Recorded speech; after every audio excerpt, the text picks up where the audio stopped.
Pemirsa, Bapak Ibu hadirin kembali lagi dalam acara Hari Puncak Creative Infrastructure Financing 2022. Luar biasa sekali apresiasi kita pada acara pagi menjelang siang hari ini. Dan sekali lagi tema acara kita adalah inovasi pembiayaan infrastruktur PUPR yang berketahanan dan berkelanjutan. Dan tentunya acara hari ini didukung oleh PT Moya Indonesia, PT Bank Tabungan Negara Persero Tbk, PT Berantas Abipraya, PT Hutama Karya, PT Jasa Marga, PT Adikarya Persero Tbk, PT Sarana Multigria Finansial Persero, PT Penjaminan Infrastruktur Indonesia Persero, PT Pembangunan Perumahan Persero Tbk, PT Berantas Energi, PT Citra Marga Nusa Pala Persada Tbk, PT Waskita Karya Persero Tbk, dan PT Sarana Multi Infrastruktur Persero. Kita berikan tepuk tangan yang luar biasa sekali lagi untuk kita semua dalam acara hari ini. Baik, Bapak Ibu, berikutnya kita akan masuk ke dalam sesi yang pastinya akan berlangsung dengan sangat menarik sekali. Karena kita akan menyimak bersama sesi Investor Dialog bersama dengan moderator kita, Bang Andi F. Noya. Kami persilakan, kami undang untuk naik ke atas panggung. Kita berikan tepuk tangan untuk Bang Andi. Bang Andi, apa kabar? Kabar baik tentunya, baik. Kepada Bang Andi kami persilakan untuk memimpin sesi diskusi pada pagi hingga siang hari ini. Baik, apa kabar semua? Ya, untuk audiens yang ada di auditorium Kementerian PUPR dan penonton yang ada dimanapun ya pemirsa, hari ini adalah hari puncak dari serangkaian acara kreatif, di mana di dalam acara kreatif inilah dibahas peluang-peluang, kemungkinan-kemungkinan alternatif kreatif untuk pembiayaan pembangunan infrastruktur di Indonesia. Kita tadi dengarkan bahwa Pak Menteri sendiri bilang bahwa APBN sendiri tidak akan mampu untuk menyangga semua pembangunan yang direncanakan untuk 2024 nanti misalnya ya. Sehingga dibutuhkan alternatif untuk mengajak serta badan usaha ya private untuk ikut serta menjadi bagian dari pembiayaan infrastruktur di Indonesia. Itulah tema kita kali ini dan saya sudah akan mengundang tamu-tamu atau narasumber kita yang akan memperjelas ya, memberikan pemahaman tentang apa pentingnya mengajak serta investor atau lembaga-lembaga pembiayaan untuk menjadi bagian dari pembangunan atau pembiayaan pembangunan infrastruktur di negeri kita tercinta. Baik, saya akan panggil yang pertama tentu saja Pak Heri Trisaputra Zuna, Dirjen Pembiayaan Infrastruktur Pekerjaan Umum dan Perumahan Kementerian PUPR. Terima kasih Pak Heri, monggo boleh di sini, boleh di situ dan situ, bebas. Berikutnya saya akan panggilkan juga Pak Ari Setiadi Murwanto, Perekayasa Ahli Utama Ditjen Sumber Daya Air Kementerian PUPR. Karena di dalamnya nanti akan ada pembahasan mengenai peluang investasi di infrastruktur sumber daya air. Dan dari Kementerian Keuangan juga ada wakilnya Pak Sudarto, staf ahli Menteri Keuangan bidang organisasi, birokrasi dan teknologi informasi. Terima kasih Pak Sudarto sudah hadir mewakili Menteri Keuangan. Baik, kita langsung aja. Ya. Tentu karena yang punya gawe ini Pak Heri, jadi Pak Heri tolong cerita. Karena kalau kita lihat kan di masyarakat ini banyak pertanyaan ya. Ini kok pembangunan infrastruktur tuh begitu masifnya ya. Sehingga kaget-kaget kita hari ini Pak Presiden meresmikan tol di sini, besok tol di sana, lain waktu waduk, kemudian jembatan. Dan banyak lagi pembangunan yang seakan-akan begitu masifnya. Pertanyaan masyarakat kan dari mana ini anggaran biayanya atau kemudian ada isu agak miring bilang bahwa jangan-jangan nanti yang menanggung beban utang itu adalah anak cucu sampai cicit-cicit kita ya. Dan ada yang menganggap bahwa nggak ada korelasi antara pertumbuhan ekonomi ya dengan pembangunan infrastruktur yang begitu masif. Lepas dari masuk akal atau tidak tanggapan mereka, tapi faktanya seperti itu. Ada yang bilang rakyat membutuhkan makan, bukan beton, kira-kira begitu. Nah, coba jelaskan apa sebenarnya pentingnya untuk membangun infrastruktur di Indonesia secara bersamaan masif seperti yang kita rasakan hari ini. Ya, terima kasih Pak Bang Andi. Bapak Ibu sekalian, Assalamualaikum warahmatullahi wabarakatuh. Ya, jadi kembali kalau kita melihat permasalahan infrastruktur hari ini, isu terbesar adalah posisi kita, Pak. Jadi kalau kita bicara stok infrastruktur, Indonesia itu ada di angka 40%. Sementara rata-rata dunia itu ada di 70, which is artinya kita ada separuh jalan nih ketinggalan kalau kita harus mengejar. Nah lalu yang kemudian juga menjadi isu besar adalah kemampuan pembiayaannya. Tadi juga Pak Menteri menyampaikan kerja keras yang sedemikian rupa yang kita lakukan hari ini itu baru menyentuh 30% dari kebutuhan. Ini bicara soal IKN saja atau secara keseluruhan? Jadi kalau potret di PUPR itu untuk mencapai Visium 2024 kita butuh 2.048 triliun. Baik. Kalau kita ingin memenuhi kapasitas tampung yang 68 meter kubik per kapita per tahun ya sampai 2024. Ada pembangunan jalan tol 2.500 km dan seterusnya. Nah, sementara kapasitasnya ada 30% saja. Jadi yang tadi kerja keras itu tidak akan ngejar ke atasnya. Sehingga mau tidak mau kita harus ngajak orang lain ini. Which is itu ya tentu di luar pemerintah ada BUMN, ada swasta dan yang lain-lain. Nah, kalau kita lihat potret secara nasional itu relatif sama, Pak. RPJMN itu 37%. Jadi kita kerja siang malam ya kalau kita kerjakan sendiri paling maksimum 37%. Sehingga ini perlu kita cari cara yang lain yang bisa lebih memobilisasi. Nah, sehingga tentu tadi pertanyaan infrastruktur dengan pertumbuhan ekonomi hampir semua riset menyatakan korelasinya yang sangat tinggi ya. Sehingga ini bisa kita lakukan. Jadi pertumbuhan ekonomi tadi bisa tumbuh, harapannya tentu bisa di atas 5% Pak Sudarto ya.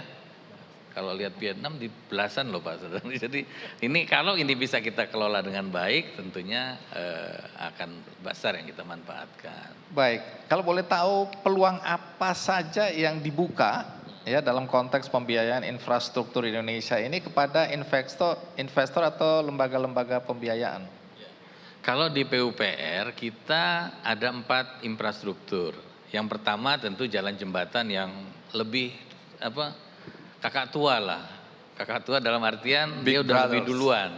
Ya kemarin kita bangun 1.000, tahun ini 5 tahun ini kita punya target 2.500. Walaupun sepertinya yang bisa kita selesaikan 50%-nya. Nah ini maksud yang ingin saya sampaikan bahwa yang pertama jalan jembatan, kemudian yang kedua berkaitan dengan sumber daya air. Sumber daya air itu berkaitan dengan ketahanan energi, ketahanan pangan, dan ketahanan air itu sendiri yang Pak Ari ini ahlinya yang terkait tersebut. Lalu yang ketiga berkaitan dengan SDG 6, itu air minum, sanitasi. Dan sampah. Lalu yang keempat berkaitan dengan perumahan sendiri dan masing-masing punya permasalahannya. Jadi kreatif tadi kalau kami melihat tidak hanya kreatif di pembiayaan, tapi kreatif juga di delivery. Bagaimana regulasinya bisa mendukung, bagaimana skemanya juga bisa berjalan dan menarik tadi buat investornya bisa masuk berpartisipasi. Kalau kita tidak punya skema yang baik, yang tepat, CRCC tadi punya uang, tapi bingung mau naruh di mana. Nah skemanya bisa dijelaskan, skema apa aja yang ditawarkan sekarang ini? Iya, mungkin sebelum skema tantangannya dulu barangkali biar kita bisa melihat seberapa besar tugas kita hari ini.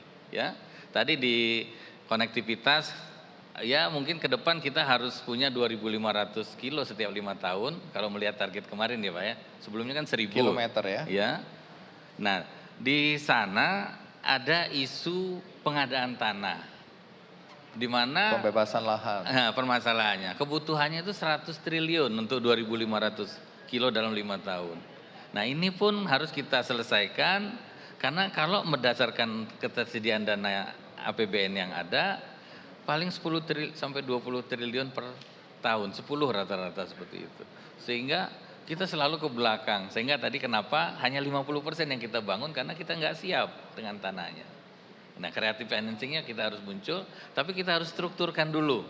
Bagaimana nanti badan usaha bisa ikut berpartisipasi membiayai terlebih dahulu, baru nanti membayar ketika ketersediaan APBN-nya pada waktunya. Nah lalu kalau di air minum itu capaian cakupan perpipaan itu baru 20,66% seluruh Indonesia. Nepal sama Laos saja udah 24%. Jadi kita punya PR 80%-nya ini nih harus kita selesaikan. Ini bisa dibilang PR tapi bisa dibilang peluang. Peluang, betul. Buat teman-teman investor ya Iya. tentu ini peluang.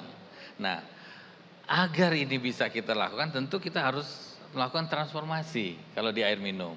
Apa yang kita lakukan? Yang pertama, delivery-nya sendiri. Bagaimana package tadi kita bisa create baik di sisi hulu dan hilir sehingga swasta bisa terlibat. Selama ini di hilir semua pakai APBD ya Pak Wali Kota ya. Yang terjadi kita berhasil mendeliver hulunya, hilirnya gagal Pak. Itu di Umbulan kejadian, di Lampung kejadian dan hampir semua. Sehingga pendekatannya harus source to tap. Harus ada kepastian tarif. Hari ini tarif ditentukan oleh diputuskan oleh kepala daerah.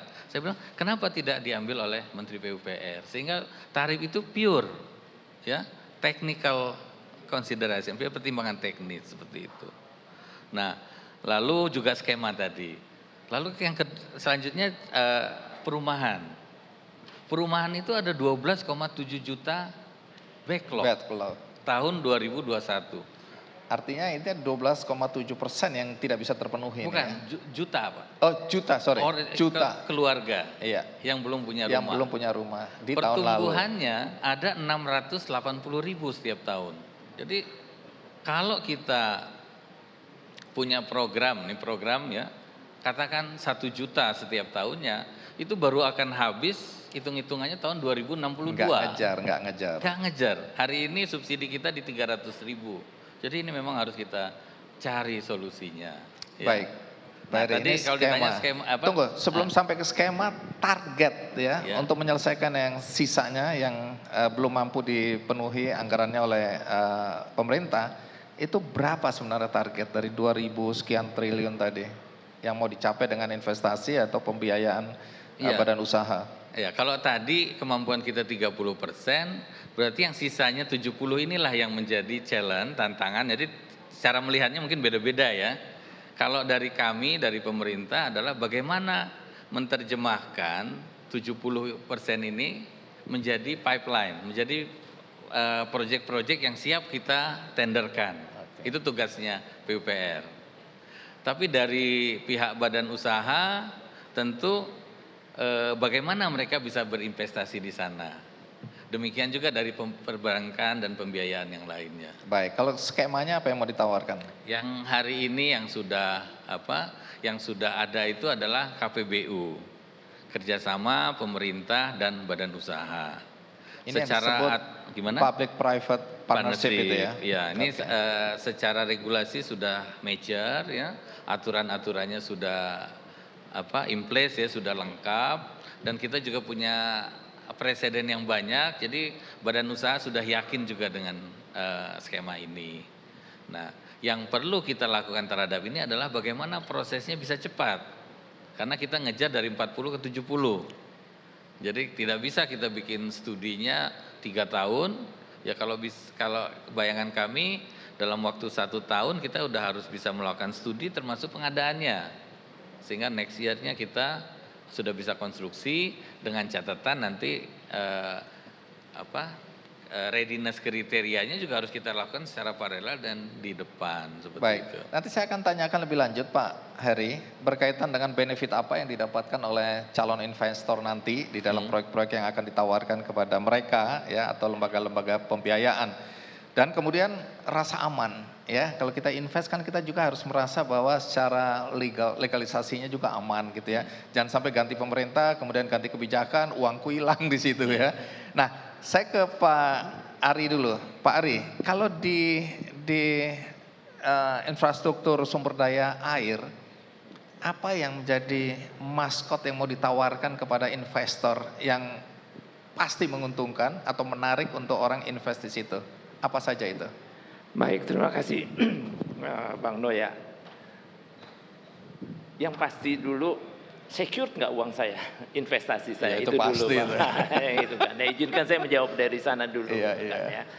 Jadi di Undang-Undang Sumber Daya Air kita, gitu kan ya, ada satu pasal yang mengatakan bahwa ya, operasi dan pemeliharaan itu yang dikecualikan untuk KPBU.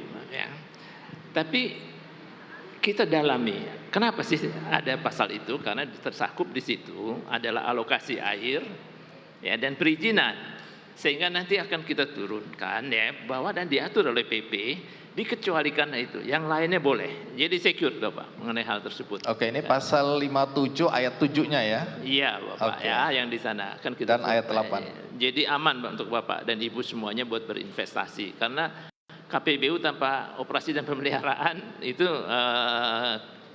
nggak akan jalan itu Bapak yang di sana. Yang berikutnya sebetulnya kalau ditanya ya apa saja yang mau ditawarkan, justru kami memberikan tantangan kepada teman-teman semuanya, kreativitas kata kuncinya. Ya, gitu kan, ya. Karena ini hal yang baru dan perlu kita breakthrough mengenai hal tersebut itu kan ya. Sebagai contoh sekarang, apakah di situ akan ada VGF, Viability Gap Funding ya, supaya menarik? Pasti ada. Kenapa? Karena pemerintah memang bertanggung jawab ya kaitannya dengan air ini Bapak. Sebagai contoh, kita membangun bendungan Bapak ya, sebagai di sini kita ya, layanan irigasinya ya, kita sudah tingkatkan semuanya Bapak ya. Kemudian kaitannya dengan peredaman puncak banjir ya, kita sudah tingkatkan semuanya, meningkat semuanya ya.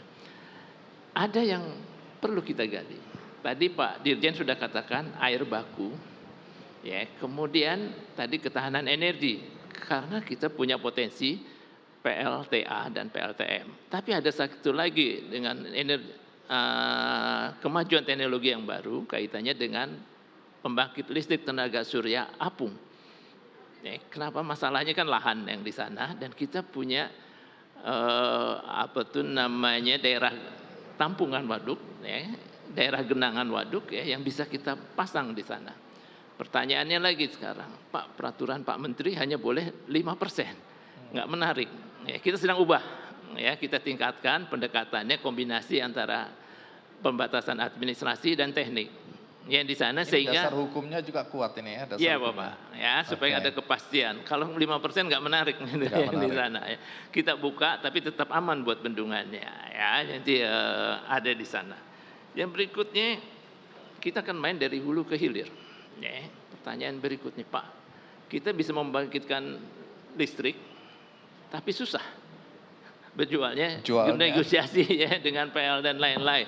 Oke, kita bisa nggak kita gunakan sendiri? Sebagai contoh, ya, mau disesuaikan. Di sini kebetulan ada Pak Wali Kota. Kita akan membangun Karian Serpong, ya,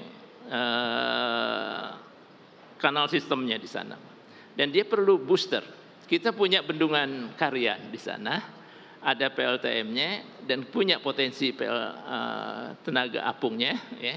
Nggak usah dijual kemana-mana. Kita pakai buat memompa. Ya, supaya sampai ke Tangerang. Ya, itu dimungkinkan ya tanpa harus kemudian bermitra dengan PLN.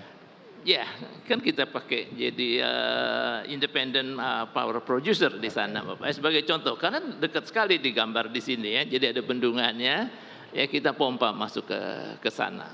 Ya.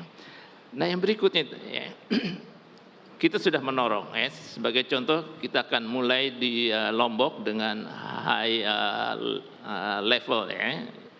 di sana high level diversion. Di sana ada jaringan irigasi yang panjang sekali. Tolong jangan dilihat bahwa hanya irigasinya, potensinya sepanjang daerah irigasi kita bisa di atas saluran tersebut kita bisa pasang di sana panel surya. Kemudian ada drop structure-nya di sana kita bisa bangkitkan listrik. Kata kuncinya adalah kreativitas yang di sana. Nah ini kita dorong. Yang berikutnya katakanlah kita ditugasi Kementerian Pekerjaan dan Perumahan Rakyat untuk tadi Pak Dirjen katakan ketahanan pangan di Dadahub di sana. Karena dia sistem irigasi rawa, kita perlu banyak pompa, pengaturan pintu dan lain-lainnya. Kita skim. Ini bukan jalan tol, ini bisa kita bangun di sini PLTS. Jadi pembangkit listrik tenaga surya. Setiap 3,6 hektar itu bisa kita bangkitkan 3 megawatt. Kemana akan kita pakai itu kan untuk memompa, untuk mengerasikan pintu-pintu dan nanti ini satu sistem kaitannya dengan pengembangan sistem tata air di sana. Baik, kalau diringkas gitu, apakah penawaran ini terhadap proyek-proyek yang sudah ada atau yang akan dibangun? Yang ini sedang direhabilitasi, yang tadi HLD di Lombok akan direhabilitasi juga supaya cakupannya dari sistem tersebut menarik sehingga tadi ketahanan air kita meningkat, ketahanan pangan kita juga meningkat, yang lainnya. Ada satu lagi yang menarik, kalau kita lihat banjir, pengendalian banjir bisa kita tawarkan apa tidak, itu misalnya gitu kan Nah nanti saya mohon masukan juga dari Bapak Staf Ahli Menteri Keuangan. Sekali banjir, katakanlah di daerah industri. Di sini di Bekasi kita lihat di sini berturut-turut kaitannya dengan climate change. 2019 banjir, 2020 banjir, 2021 banjir. Areanya makin membesar ini Seperti ini Kerugiannya makin besar juga. What's wrong gitu kan Dan kita nggak ngeh. Sekali banjir kerugiannya berapa sih? Kita lihat di slide berikutnya Sekali banjir kaitannya kerugian kita adalah 5,13 triliun. Kita hitung. Karena katakanlah kalau dia pabrik-pabrik kebanjiran itu nggak bisa banjirnya surut terus besok kita produksi lagi. Minimum kita data adalah 5 hari buat dia berproduksi lagi Baik, ini kan artinya kerugian makin hari makin besar. Nah kemudian apa yang mau dilakukan pemerintah dan mau ngajak investor masuk di usaha yang mana ini? Nah, dari usahanya adalah pengendalian banjir di sana. Setelah kita hitung-hitung buat mengendalikan banjir tersebut, kita hanya perlu 2 triliun. Kita sekarang berhitung di sana dan ini yang akan kita dorong. Sekali banjir ruginya 5,13 triliun. Kalau kita perbaiki sistemnya supaya dia bebas dari banjir, quote unquote bisa dikendalikan dia hanya butuh 2 triliun, tapi kita nggak ada uangnya. Oke, jadi mau ngajak investor masuk. Apa untungnya investor kalau ikutan dalam proyek pengendalian banjir ini? Nah, di sini kita makanya tadi saya tanya bahwa saya harus mendapat fatwa dari Bapak Staf Ahli Menteri Keuangan. Indirect revenue Pak, jadi dari sananya Pak Yang untung kan pengendalian banjirnya yang di sana dan kita hitung yang lainnya sehingga revenue itu sebetulnya buat pemerintah dan supaya wilayah tersebut bebas dari banjir. Kalau enggak hilang semua investor kita di sana pergi. Baik, mau ditanggapin sebentar, kasih perspektif Pak Heris. Pertanyaannya apa yang diperoleh investor? Ya tentu return. Return dari mana itu Returnnya dari mana? Nah ini pertanyaan. Paling tidak dari uraian Pak Ari tadi kerugian pemerintah secara keseluruhan tadi kan 5,13 triliun. Padahal investasinya hanya 2 triliun. Nah, itu kan dari perspektif pemerintah. Tapi dari investor apa manfaatnya? Investor kita minta bangun menyelesaikan yang 5,13 atas 2, sekiannya berikut keuntungan dan lain-lain akan dibayar oleh pemerintah secara dicicil seperti Dari itu. mana anggarannya? Dari APBN. Oh, oke. Nah, lebih baiknya kenapa? Kalau kita lakukan sekaligus ya 2 triliunnya harus ada sekaligus dalam waktu sesaat. Tapi dengan dicicil kita bisa lakukan dalam waktu katakan 10, sehingga biaya cicilannya lebih kecil dan berdasarkan layanan juga. Jadi seperti itu. Baik. Nah, satu lagi tadi ditanya kepastian. Nah, di dalam ekosistem infrastruktur ini kita punya PT yang namanya PT PII. PT Penjamin Infrastruktur Indonesia, Pak Sutopo ada di sini, Pak. Nah, Jadi beliau aman. menjamin, Pak Topo. Iya.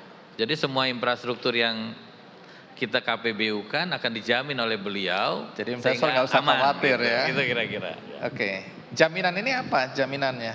Jaminannya Bahwa sesuai dengan tanggung jawab pemerintah. Tadi kalau pemerintah janji setiap tahun akan saya bayar, beliau jamin kalau pemerintahnya belum sempat menganggarkan karena satu dan Ditalangin lain hal dulu. dibayarin dulu, Pak. Oke. Nanti tinggal urusan antara PI dengan pemerintah. jadi investor atau lembaga pembiayaan nggak usah takut ya, nggak usah khawatir. Betul. Baik, sedikit lagi ke Pak Ari. Apakah itu tadi kan beberapa proyek ya, ini kan Bekasi hanya salah satu ya. Tapi ada target nggak untuk pendapatan atau pembiayaan ini dari badan usaha atau dari private ini untuk bisa ikutan di proyek-proyek infrastruktur SDA ini? Jujur saja ini di bidang SDA ini kan baru Bapak ya. Jadi kita coba membuat menarik dan lain-lainnya. Pastinya ya. Sekarang kalau kita lihat tadi kaitannya dengan air minum yang disampaikan oleh Pak Dirjen. Ya, sekarang kan perpipaan itu masih kecil sekali. Ya, semuanya ngambil dari air tanah. Sisanya ya. Itu nggak baik-baik saja ya, ada land subsidence ya, ada masalah stunting dan yang lain-lainnya, kan kita harus masuk breakthrough ke sana. Ya. Tadi ada hulu dan hilir, masalahnya adalah kepastian hukum lagi. Ya, bahwa air itu dikuasai oleh negara dan bagaimana kita menerjemahkannya. Apakah BUMD, BUMN ya, harus sahamnya 51% ataukah cukup 2% tapi dia dwiwarna. Nah ini yang harus kita atur juga supaya menjadi menarik nantinya ya buat investasi seperti itu. Baik. Kalau jadi skema-skema ini sudah memang dipublish ya, sudah ditawarkan ya. Oke, responnya gimana? Gimana? Respon dari calon investor baik, atau ya. lembaga di sini pembiayaan? hadir misalnya Pak Irwan dari Moya. Oke. Itu nggak pernah puas Pak, targetnya 50.000 ya. Oke, tapi dengan target itu pun masih jauh karena kita masih gapnya besar sekali. Jadi masih butuh banyak investor masuk ya. Dan itu SDG 6 ya tentu komitmen Dan 11 kita itu ya kalau saya nggak salah ya. Kalau rumah yang 11 nanti, yang 6 yang sampai admin. rumah juga nanti ya. Nah ke Pak Sudarto. Pak Sudarto, kalau saya nggak salah nih ya, beberapa kali Presiden ya di G7, G20 itu mengajak serta investasi dari beberapa negara untuk masuk di dalam konteks infrastruktur ya. Kalau nggak salah penamaannya Partnership for Global Infrastructure and Investment lah ya untuk di Indonesia. Ayo, tapi itu yang tentu saja dibutuhkan oleh negara yang bersangkutan dan ada pemberdayaan ekonomi di dalamnya. Nah dalam konteks kreatif ini kan Anda udah mendengar nih, wah ada alternatif pembiayaan lah di luar APBN ya. Apakah ini akan meringankan beban APBN? Dan apakah ini akan jalan baik menurut pandangan Anda dari Departemen Keuangan seperti apa? Terima kasih Mas Andi. Assalamualaikum warahmatullahi wabarakatuh. Selamat pagi, salam sejahtera. Mungkin pertama ya Pak Andi, sebelum saya menjawab pertanyaannya, mungkin pagi ini ya di Istana Negara itu ada penyerahan DIPA dan TKD Pak. Jadi ada Bapak-Bapak Menteri, kemudian para gubernur. Mungkin kami infokan kepada Bapak Ibu semuanya untuk APBN 2023. Jadi belanja negara APBN 2023 itu adalah 3.061 triliun Pak. Jadi besar sekali dan tentunya ini nanti membutuhkan kerjasama dari kita semuanya sehingga anggaran yang besar ini ya yang dikumpulkan dibiayai sebagian besar itu dari uang pajak kita benar-benar bisa kita gunakan dengan sebaik-baiknya. Jadi mohon nanti kita kerjasama saling mengawasin ya, Pak Dirjen, Pak, sehingga nanti kita benar-benar ini kita gunakan dengan sebaik-baiknya. Kemudian terkait dengan pertanyaan Mas Andi tadi, di isu mengenai sustainable development untuk infrastruktur ini memang menjadi isu utama ya di G20 kemarin. Mungkin sekitar 80% isu itu terkait dengan infrastruktur. Jadi memang semua negara ya menyuarakan hal yang sama untuk saling bekerja sama untuk pengembangan infrastruktur yang berkelanjutan. Jadi tadi mengulangi disampaikan oleh Pak Dirjen tadi bahwa infrastruktur adalah merupakan sektor strategis di RPJMN kita, dan kalau kita ingin mengejar pertumbuhan ekonomi Pak di atas 6% ya, dimana kalau hitung-hitungan dari Kementerian PU itu kita kan butuh pendanaan sekitar 6.000-an triliun lebih Pak ya, dan kalau tadi hanya sekitar 37 triliun kita masih, kalau kita hanya biasa 37% Pak, berarti masih sisa banyak sekali yang kita butuhkan bantuan dari Bapak Ibu semuanya. APBN tahun 2023 nanti Pak, kita menyediakan pembiayaan infrastruktur itu sekitar 392 triliun ya. Tahun ini 368 triliun, sudah meningkat cukup besar. Namun kita semua sadar pasti itu belum mencukupinya. Tentu diperlukan creative financing ini Pak. Dan KPBU ini kan sudah berjalan mulai tahun 2005 sebenarnya. Di pipeline-nya kami di Kementerian Keuangan saat ini ada sekitar 48 Pak, sedang dikerjasama dengan Kementerian Lembaga ya, untuk kita sedang analisis. Sebagian besar Kementerian PU, 33 sudah berjalan. Jadi artinya ini sudah ada buktinya bahwa ini berjalan dengan baik. Dan tadi sampaikan Pak Dirjen, juga Pak peneliti utama tadi, bahwa peluangnya sangat besar sekali. Di sisi pemerintah, ini tentunya sangat membantu ya untuk mempercepat infrastruktur. Tadi Pak Dirjen sudah menyampaikan, infrastruktur itu dampaknya terhadap multiplier pertumbuhan ekonomi sangat besar sekali. Ya, sangat besar sekali. Mulai dari penyerapan tenaga kerja, penciptaan pasar baru, kemudian mendorong area-area pertumbuhan baru ya. Jadi ini sangat besar sekali, peluangnya ada. Dari kami tentunya dari sisi pemerintah tadi kami sampaikan, kita perlu kerjasama dengan pihak swasta, dan tentunya pihak swasta pun tidak boleh dirugikan. Ya, tadi Pak Dirjen, Pak Peneliti Utama juga sudah menyampaikan bahwa tentu ini menguntungkan swasta juga, sudah ada kepastian hukum, dan tentunya quote unquote kata-kata creative financing Pak, ini memang kita harus benar-benar kreatif Pak. Jadi seperti disampaikan oleh Pak Dirjen, saya Peneliti Utama menanyakan tadi, ini perlu kita hitung sekali gitu. Karena ya kita memang pemerintah butuh pembiayaan, tapi governance-nya harus dijaga Pak. Governance dalam artian tadi, apakah nanti tadi misalnya tadi dalam konteks banjir tadi ya, apakah konteksnya nanti pengembalian kepada investor dalam bentuk cicilan, dalam bentuk PNBP misalnya Pak, ataupun dalam bentuk lainnya. Di dalam creative financing ini banyak sekali Pak, model-model yang bisa kita terapkan. Baik. Nah, ya. Nanti Pak Sudarto saya akan tanyakan juga ya, apa dukungan yang diberikan oleh Kementerian Keuangan ya dalam konteks alternatif kreatif ya, pembiayaan untuk infrastruktur.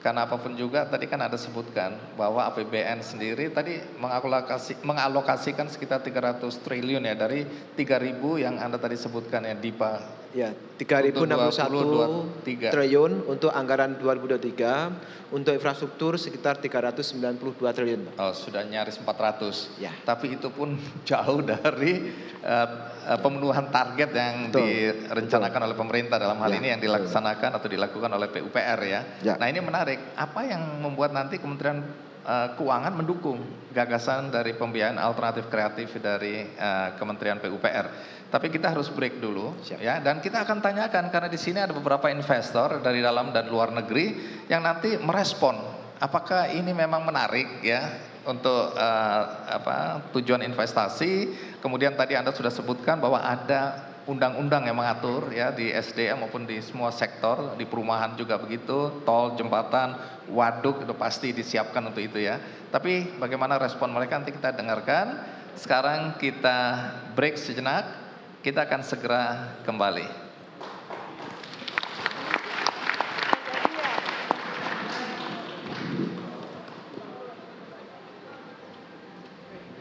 Oke, baik Bang Andi. Diskusi yang sangat menarik, tadi baru sesi yang pertama ya, tapi sudah begitu kritis, begitu dari moderator kita dan juga dari para penanggap kita juga sudah begitu luar biasa. Dan pemirsa, nanti kita masih akan melanjutkan sesi diskusinya usai jeda.